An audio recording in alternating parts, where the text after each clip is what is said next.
మాకు ఎంత కష్టపడి ఎంత ఏ హెయిర్ ఆయిల్స్ ఎన్ని వాడుతున్నా సరే హెయిర్ పెరగదు. బట్ అన్‌వాంటెడ్ హెయిర్స్ లైక్ మౌస్టెక్స్ కానీ, మాకు చిన్న స్కిన్ మీద, చిక్స్ మీద ఇవన్నీ బాగా ఎక్కువ అన్‌వాంటెడ్ హెయిర్ వస్తుంది. దానికి రీజన్స్ ఏంటి మేడం? యాక్చువల్లీ హెయిర్‌కి అంటే పర్టిక్యులర్ హిర్సుటిజం అంటారు. ఇలా ఇలా ఫేషియల్ హెయిర్ వచ్చేదాన్ని హిర్సుటిజం అంటారు. ఓకే.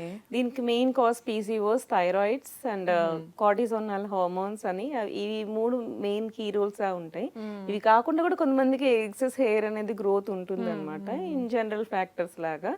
కొంతమందికి జెనెటికల్‌గా వస్తది. కొంతమందికి హెరిడిటరీ వస్తుంది. ఇవన్నీ కూడా ఫ్యాక్టర్స్ ఉంటాయి.